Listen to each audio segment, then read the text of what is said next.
Hey everybody, it's your girl Bondy Blue, and I want you to check out Bondy's Boutique and get some of my merch, y'all. I've added some new things like my mermaid cups and the mermaid tees, and also the Shake Them Tits mugs. All right, you asked for it and you got it. Check out Bondy's merch at Bondy's Boutique. Hey everybody, what's up? It's your girl Bondy Blue, and this is another The Bondy Blue Show. Okay, I'm so glad you are joining me. I hope you are having a good day. I hope you have a good weekend. And before I get into my notes from this week's show, I want to remind everybody about my new ASMR channel called Relax with Blue. I'm going to leave the link down below and at the end of the video so you can subscribe to my new channel if you like ASMR and check out my first video. I'm receiving my mic today, so I will be putting up more videos on that channel next week. So you guys, please don't forget to support and send my video to anyone you know who loves ASMR. All right, so let's get into it. First, y'all, I want to look at this video of our girl Foxy Brown being booed at the dungeon party that Candy had threw in New York. Let's just take a look, shall we?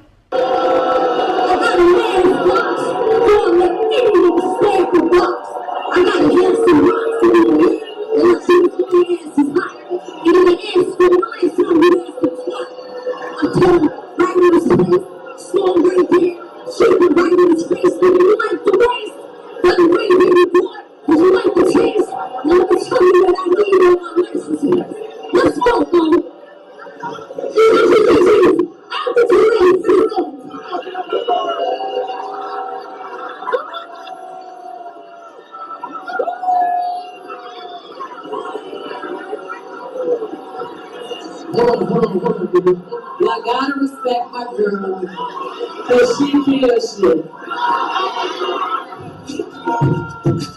A couple of things. First of all, what the fuck is Foxy wearing? Why is there so much coverage? What's happening here? Okay? Where was the rehearsal? Okay, I heard that everybody rehearsed except the bitch that can't hear. That's a problem. I also want to say that all y'all in the crowd booing her, none of y'all ain't shit. Y'all some ain't shit ass people. What was y'all booing for? Let her get out there and finish her little 5-minute set and go on some fucking way. Y'all know that lady got a hearing problem and y'all gonna boo her, okay? If anybody should have been booed, it should have been everybody involved for letting her get her ass up there knowing she couldn't hear not a damn thing, okay? Yeah, he want it in the thigh. I bought a thigh. I want it to the thigh. Come on. Like, I was just like, bitch, she can't hear nothing. She can't hear nothing. Y'all gonna let the girl get up there? And then whoever the dude was, he was trying to pull her off the stage, but she couldn't hear him neither. So she just was like, I'ma just keep doing my thing. Da-da-da-da-da. And I'm just like, at the end of the day, y'all, Foxy is one of the most influential female rappers of all time. She deserves more respect than was given to her at the dungeon party. I'ma say that. So y'all some ignorant fuck ass people who decided to boo her knowing she got an ear issue. Okay? But at the same time, if I'm paying my good cheese for this shit, I'ma need for Foxy to show up for the damn sound check when she knows she can't hear. Now, if you in denial about the fact that you can't hear, bitch, you need to use this video as a reference point to let you know. You need to be at all the rehearsals, bitch. You need to be able to feel the timber in the ground when you're moving so you'll know where you should be at with the rap. I cannot. I felt bad for her. I'm mad that people thought it was okay to boo and laugh. I just thought it was a fucked up situation all in all. And the next time I see a legend get up there to perform, I want that legend to be ready. I want that legend to have been at sound check. Okay? So yeah. Y'all stop letting Foxy show up to shit when she ain't ready. Thank you. And then for the DJ to play Lil Kim right after, like that's fucked up. First of all, we got a whole nother set of issues with Lil Kim. She might be able to rap still, but the bitch can hardly move, okay? Look like she all stuffed in her body and shit, like bitch look uncomfortable. Did y'all see the cover of Lil Kim's Night album? I say now, what white woman of y'all got the pose for this? What white woman is this? Now, just this past week, they had a party for Biggie, and she made up with Junior Mafia and Lil C's and all of them. Everybody made up. And y'all saw the picture of her where her face was white, but her chest was dark. I was like, what is this? Who is your makeup artist? They don't love you. Lil Kim, you are not Puerto Rican. You are a black woman with brown skin. And I'm going to need for you to stop reaching for the white woman's foundation, bitch. You are not light-skinned. Please stop. You're not Puerto Rican. You're not the Asian lady down the street. I'm gonna need for you to stop with this shit. If you want anybody to take you seriously, I'm gonna need for you to be exactly who you are, and that is a brown-skinned girl named Kimberly. Okay, a black girl, not a Puerto Rican girl and a black lady body. I don't want to hear none of that shit. And unless you La Milan busting out with the fluent Spanish bitch on Jimmy Kimmel with Lena Waithe as a host, I'ma need for you to stop. Okay, shout out to La Milan and Lena Waithe for getting tongued down by Halle Berry. Jada, the Red Table Talk, and this week their hot button issue is pornography. Okay, now during the taping of the last show, we see Willow talking about the type of porn that she likes with her mom and her grandmother. I said, ain't this about some uncomfortable shit here? All right, now everybody's relationships are different, and I understand that. Willow, if you have the type of relationship where you can talk to your grandmother and your mom about porn, by all means, bitch, talk about porn. Not in my life though. I don't want to talk to my mama about porn. I wouldn't even want to talk to my daddy about porn, and it's his fault that I like porn, because he used to have a huge duffel bag full of fuck-o-rama VHS tapes, all right? So yeah, your fault that I like pornography. But this is what I'm about to say. There is nothing artsy about pornography, okay? I don't know where y'all get this from. If it's porn, it's not artsy. Please stop, okay? I don't know what Willow is talking about, but somebody needs to tell me what artsy porn is, all right? Because to me, I feel like if it's artsy, it's usually not really porn.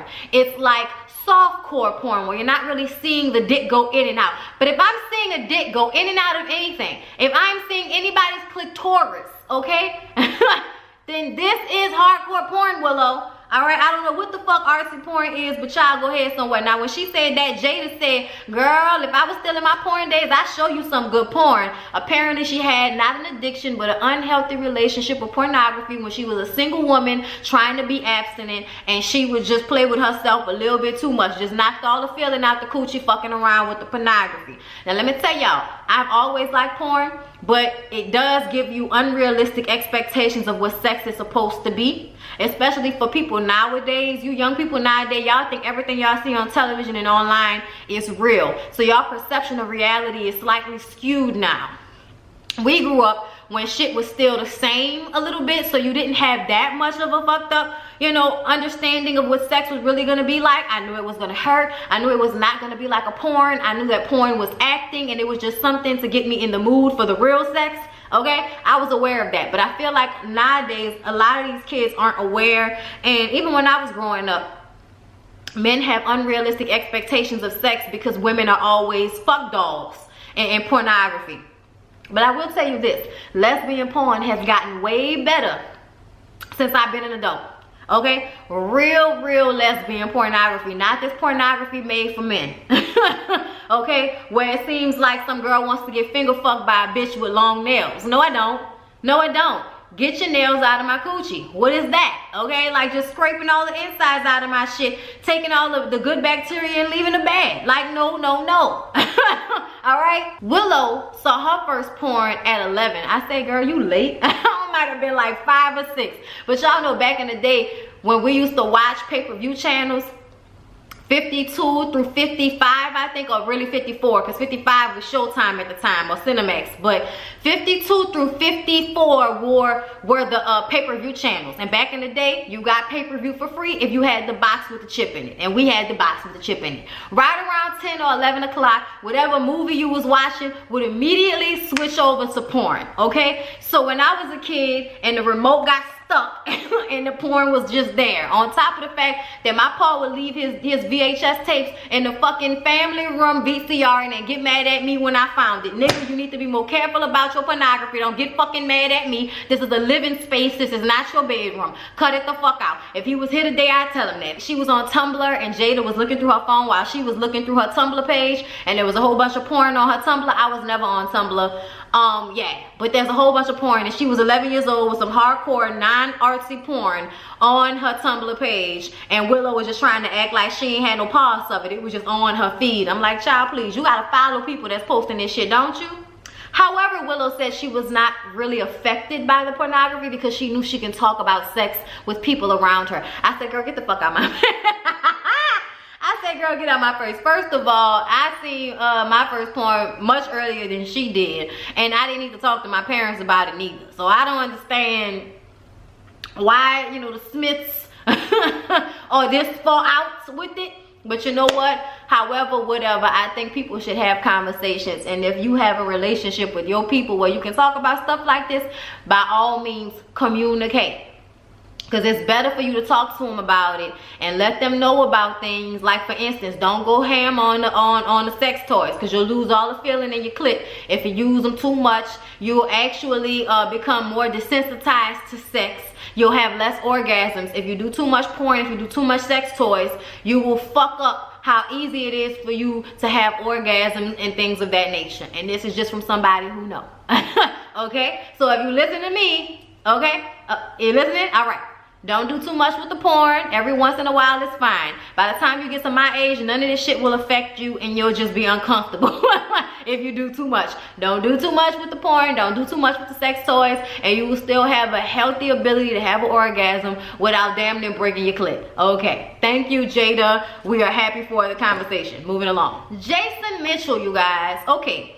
So Jason Mitchell is a up-and-coming black actor. You know him from playing Eazy-E on Straight Outta Compton. You know him from The Chi. And he's been, you know, different places doing different things. You've seen him. One of the, you know, the good black actors, really good up in the spirit with the acting. And he's also from New Orleans, okay? So I was especially rooting for this nigga. Come to find out this week, he's been fired from The Chi, which he is a main character. So the fact that he's getting fired from a show that he's the main character shows you something is amiss. Also fired from a Netflix movie called Desperado that had yet to start filming, but he was supposed to be a part of that cast. He's already been replaced from the guy from The New Girl. And one little black guy on The New Girl. And his management agency, UT something, I forgot the name, they also dropped him. So basically, all of the opportunities that he had in Hollywood are now kaput. And we didn't know why. We didn't know what the fuck was going on. We just knew that it had to be something serious for them to drop him. Then we found out that he had been sexually harassing, I'm not sure, they just said harassing, the story that I read, because we don't know what the story is, what really took place. All we know is Jason harassed Tiffany Boone, which was his girlfriend on The Chi, and some other people. We don't know any of these other people. We just know that other people confirmed the story that this is what he was doing. Lena Waithe said The Chi will go on without the both of them just fine. The situation with Tiffany Boone was he was harassing her to the effect of she had to bring her boyfriend, Mark Richardson, who is on Dear White People, had to bring him on set just so she could feel comfortable throughout their scenes. And eventually she couldn't take it anymore and she was released from her contract, but they kept Jason Mitchell. So here's my problem.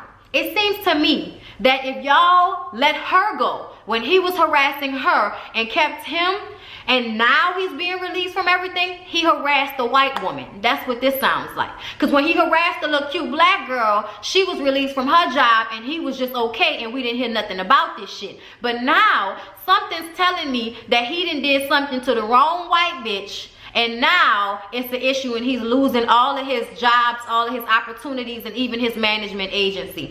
This shit is crazy to me. I cannot wait to find out what actually took place, mainly to find out if I'm right, that he did something to the wrong white woman. But there was some other people who were also co-stars, 2 white women and a white guy, who said, well, maybe not white, maybe something else, not black though. Okay, but they said that he also, you know, harassed somebody, somewhere, something, I don't know, okay? But just saying that there were some Caucasian people who gave validity to the story, okay? Like, I'm not gonna say it wasn't valid before, but I'm just saying, you know, once you add the white faces on the end of the story, Jasmine Brand, then we know that once it was an issue with these people, then it was an issue. But when he was sexually harassing or whatever the fuck he was doing to Tiffany Boone, then nobody wanted to really talk about it. They just wanted to let Tiffany Boone just go away quietly. And I think that's fucked up. I think that's fucked up that it's not an issue until he does something to a white girl. Now, I'm just guessing. I could be wrong. But this is what I'm feeling about the situation. We're gonna see what's transpired, I'm sure, in the future, and I will be back to report the story to y'all. But Jason, I am disappointed in you. Straight out the 17th, I believe. Okay, straight out New Orleans, one of the biggest actors to leave this city. So the fact that you got there, you making it, we seeing you all over the place. We seeing you, we proud. And this is what we find out about you, that you out here harassing bitches because you can't keep your hands to yourself, or your nasty comments, or your dick, or whatever the fuck you was doing. But it's obviously you was fucking up. And I'm disappointed, Jason Mitchell. I am disappointed. All right, y'all, let's get on one of my favorite moments of the whole fucking week. When our girl Nessa checked the shit out of racist Trump supporting Janelle Evans, who just got her children taken away. Let's talk about it. So let me just say this right off rip. Your girl ain't never been a Teen Mom fan. I don't need to watch a show about a whole bunch of entitled teenage moms, mostly white. I can't even remember there being a black teenage mom. But a whole bunch of white girls that's on there crying about their lives that they only continue to make worse. I don't have time for that, especially not Janelle Evans. Like, trailer park trash ain't shit. I've seen enough to know I don't need to partake. That's some shit I don't need to glorify. When Teen Mom came out, I felt like they were glorifying these teenage girls getting pregnant and ruining their lives as if they would have a life anyway. Janelle Evans is one of them bitches that even if she didn't have a child, she would have been working at the grocery store smoking a pack a day, bitch. Okay? I see you. I know you. Maybe a couple of weeks ago, her boyfriend, fiance, baby daddy, what the fuck ever, killed their family dog, shot and killed the family dog because it bit their little girl. All right? Now, I don't understand why you couldn't take the dog to the vet and get it put down legally, but okay. The little girl didn't even look like she had nothing on her, so I don't know how bad of a bite it was. I'm not sure. But because they killed the dog, now they get dropped from all of the opportunities they had, and now people are taking away their children. So them killing the dog was just a straw that broke the camel's back. All right, that dog is somewhere, like I told you, you fuck over me, you fuck over yourself. Okay, now she on the Teen Moms reunion show, or what the fuck ever, and Nessa is hosting. And apparently, I think Janelle must have been mad about somebody saying something about her man. And so Nessa was like, that is very funny. You know what? That's very ironic that it upsets you that someone said something about your man. Because you know what? You said something about my man. And Janelle proceeds to act like she don't know who the fuck Colin Kaepernick is, or what the hell Nessa is talking about. I don't know your man, your husband, your fiance. I don't know what you're talking about. And Nessa is like, okay, you don't know. Okay, well, can we have this conversation and I can bring up the post, okay? She brought up the post where she was talking about how Colin Kaepernick is disrespectful to the country, and how he shouldn't have got the Nike promotion deal. Remember, he got the Nike deal, and a whole bunch of white people lost their shit and was burning their Nikes and all of this shit. She was one of them white people. She was pissed off about it. I'm like, how the fuck you don't know who Colin Kaepernick is, but you continuously post about him on your social media? She didn't even just write that paragraph about Colin in the Nike situation. She then posted something about Trump having the highest unemployment rate, or some shit along those lines, like, oh, Trump's employment rate is so good that even Colin Kaepernick can get a job. And I'm just like, you mean an educated football player, bitch? The only reason he's not working is because of racial discrimination and the fact that y'all don't like that he speaks out against injustice, unlike the rest of you punk ass football players and basketball players who won't ever stand up for real like y'all supposed to. I really feel like y'all left him out there, and fuck y'all for that. Just saying. I don't support none of that shit no more. So, in true white woman fashion, Janelle starts to cry and walks off the stage because, no, you're trying to make my storyline and my situation about you and your issues and da-da-da-da. And all because Nessa was trying to explain that her man, okay, is fighting for the injustices that happen in this country to black and brown people, okay? She's trying to explain that it has nothing to do with people who serve in the army. It has nothing to do with a fucking flag. It has nothing to do with a fucking song that has redacted areas taken out where they talk about how black people should be slaves and shit. Excuse the fuck out of us if we don't want to stand up for your fucking anthem, if we don't want to put our hand on our heart. Fuck out of here with all that shit, Black Lives mad a hoe. That's how I feel about it. Fuck Janelle Evans. Let her go on with her white woman tears and her piss poor life with her kids being taken away because she's not a good mother, and her fucked up ass old man that won't kill a dog instead of taking his ass to the vet or giving him away. There are ways to handle this situation that was better than what they did. Fuck them. Shout out to Nessa and Colin Cat, okay? Okay? Shout out to Nessa, okay? I've always liked Nessa, but ever since she been with Colin, okay? Okay, Nessa has been the girl, all right? So I was happy that she got it off her chest. I was happy that she chose that moment to speak on how you want to speak on my man and then act like you ain't never did it. Bitch, his name hard to spell and you knew how to spell his name. You knew who the fuck my man was, bitch. Don't be mad. Don't be mad, okay? You don't want nobody to talk about your man. I don't want you, all right, and your white supremacist, lack thereof lips talking about my man, okay? No. And y'all, let's move on to Wendy. Okay, after I done went the fuck off with Janelle Evans' trailer park trash ass. Kevin Hunter Jr., okay? We was just talking about how you niggas gonna learn to stop disrespecting y'all wives and y'all baby mamas in front of y'all grown or almost grown sons. Y'all gonna learn one day, okay? Here's the thing. The reason why our parents had to be above board with the way they did shit, okay, my parents at least, you have to learn from your parents' actions. So when you try to discipline your son, who has now learned that you don't respect their mama, they no longer respect you. Okay, this is kind of how it happens. So here's the story. Kevin Jr. and his dad somehow ended up at the Hunter household all at once. Everything was fine initially. Around midnight, they went to a store. They ended up getting into an altercation in the store's parking lot. Big Kev had Lil Kev in a headlock, so Lil Kev punched Big Kev in the fucking face.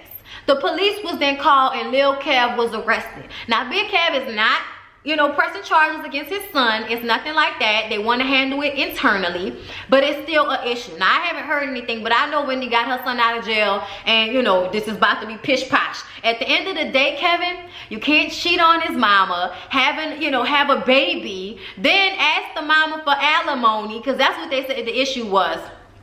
Lil Kevin is mad that Big Kevin is asking Wendy for alimony, and so that's what they got into this altercation about.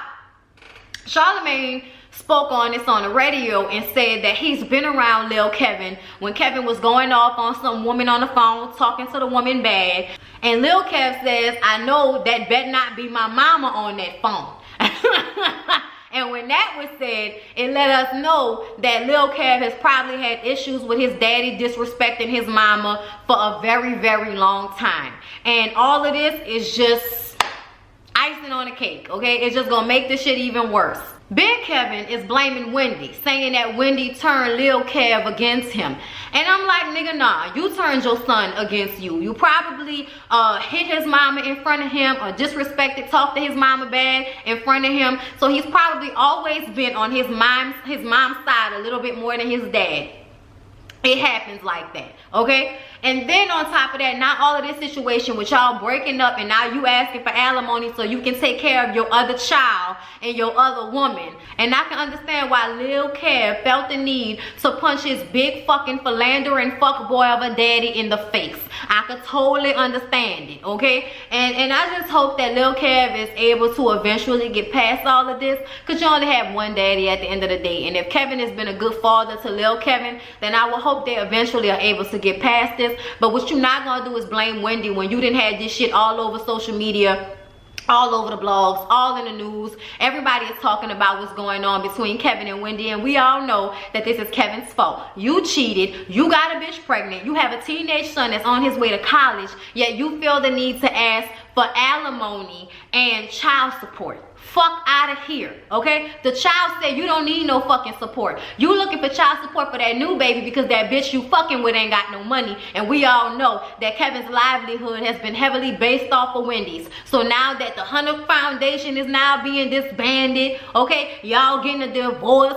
You trying to get your ducks in a row so you don't be out here post so you can still take care of that little bitch that you didn't had a baby for. And Lil Kevin sees this. Lil Kevin knows what's going on. He reading the blogs and the paper and and shit everywhere. Y'all are famous, so of course he knows what's going on. Why do you think he wouldn't be upset about this grave disrespecting of his mother? Why would he not be affected and feel some type of way, Kevin? You fucked up. You fucked up in the head if you think that little boy ain't gonna feel defensive and protective over his mother, who you have clearly fucked over on a public scale for a while now.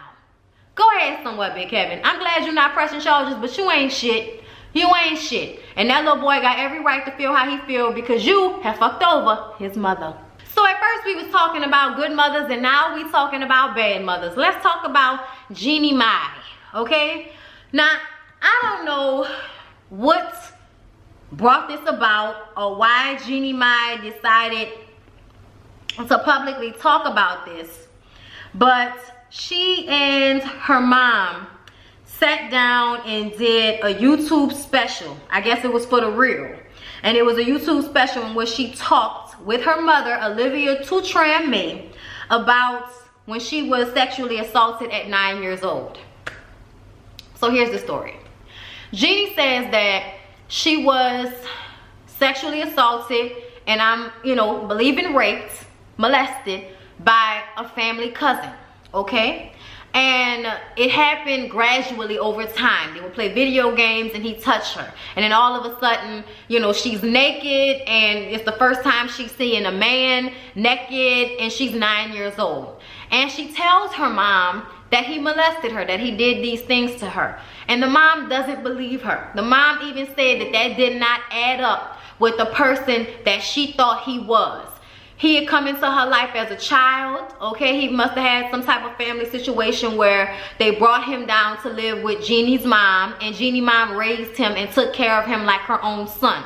And at some point, Jeannie is like, so did you love him more than you love your own daughter? And she was like, yes. Like, I felt like I loved him enough to not believe what Jeannie was saying was true. So Jeannie, after 14 or 15, decided to run away from home, and she didn't speak to her mom for 7 years or so because her mom didn't believe her. And now they're sitting here talking about it. And I only saw the clips online. I didn't see the whole thing because I didn't see where it was that they eventually came back together and had a better relationship. But I'm gonna say this. Jeannie Mai's mom pissed me off even in the interview. Even in the things that she was saying in the interview. Even if it's the truth of how she felt. I cannot express to you how fucked up I find it for you to ignore your 9-year-old daughter's cries for help when she tells you that somebody that's living in a house with y'all has done something to her. So instead of fixing that issue or believing your daughter, you want to believe this boy who you've been raising. At the end of the day, he's not your son. It doesn't matter how much you've taken care of him. He's not your son. And he damn sure should not have been put on a pedestal and taken, taken more seriously, or his word believed more than Jeannie's.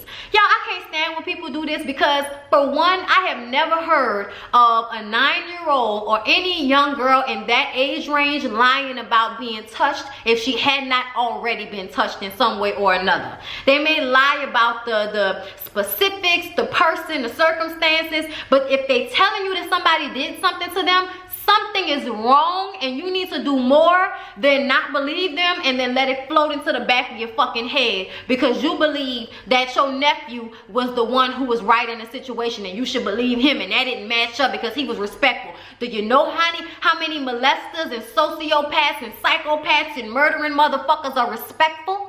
Okay, or have an attitude or a demeanor that draws people to them. They're charismatic. You know how many murderers were charismatic, bitch?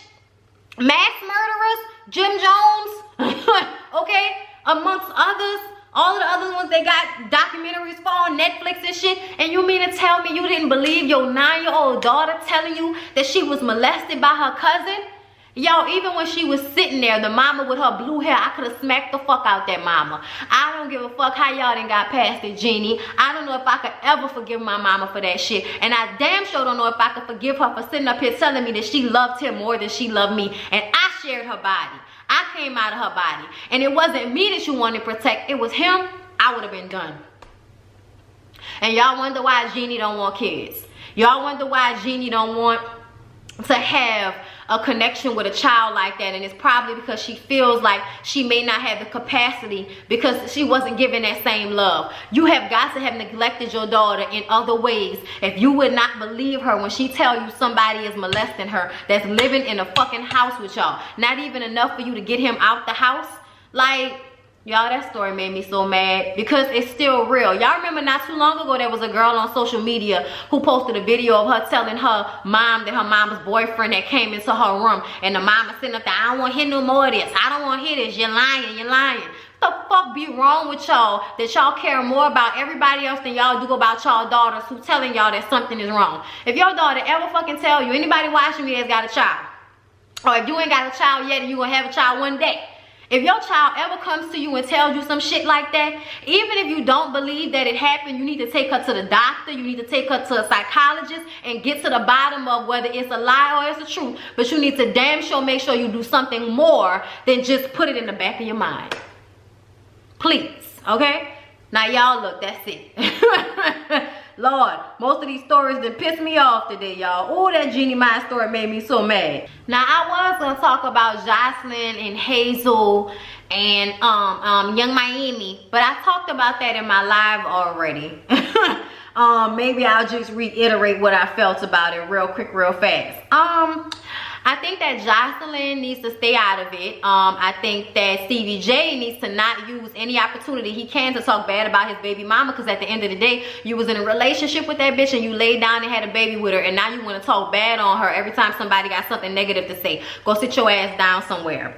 Young Miami, you ain't really about that life. You may think that you could beat Hazel's ass, but I doubt that you could beat Jocelyn's ass. Y'all can say what y'all want to, but that bitch work out on a daily basis and has muscles for a reason. Stop. Okay, Young Miami, you ain't really about it. I know you say you about it, but I don't think you about it. You cute. Don't be about it. Be a rapper. Get better at rapping on beat, bitch. That's what you need to work on. Work on your little girlfriend getting out of jail so y'all can actually perform some of these songs that y'all got out right now together. Worry about that. What else? Hazel. Nobody is trying to rap like you. Nobody's trying to steal your style. You don't have style. You can't rap. Give it the fuck up. Okay? Find something else to do. Something tells me you were good at being a publicist and a manager before you decided to be a rapper. Go back to that. Okay? Because you're just embarrassing yourself. And Jocelyn, you being friends and bucking for the bitches, embarrassing yourself. Young Miami, you need to leave that nigga you with who feel like it's okay to get online and talk about how he gonna beat a woman ass. That nigga need to have his ass beat by a nigga 2 times his size if he think it's okay to talk about how he gonna hit a woman. And Young Miami, I want you to know that just because he said he gonna hit another woman don't mean he won't hit you. Please don't think for a second that that man won't eventually get more and more controlling with you. Y'all girls think that shit cute until you realize that you got money and you Ashanti in a Rain On Me video and this nigga standing in the background plotting on ways to fuck over you because you got what he wished he had. Please don't get it twisted. There's always a nigga out here that won't wife a woman who has money and has established something for herself. Also, he can control her and be in control of her money and her situation. Don't be a dumb bitch, Miami. Don't be a dumb bitch, Young Miami. Okay, so now let's talk about Hazel, Jocelyn, whatever you bitches want to get into it. Y'all can come holler at me. It's Miami, Young Miami. Y'all want to get into it? Come on, girl, go sit down somewhere with that. You need to be worrying about rapping on beat and being better at what you're trying to make money at. That's what you need to do, okay? Sitting up there fighting with no fucking Hazel. She gave Hazel more attention than she would have got. We had totally forgot about Hazel talking about her song was similar to the Act Up song. Just because y'all say the same words in the song don't mean they the same. Okay? And honestly, they didn't steal it from you. They bought it off whoever wrote it for them, because we know most of the time they ain't writing their own shit. Okay? Got time for that shit. Anyway, y'all, that's the end of the show. Don't forget, y'all, my birthday is Sunday, so if you want to cash at me, if you want to hit up my PayPal, my Patreon, everything is down below in the description box. I love y'all. Have a good weekend. I'll see y'all in the next one.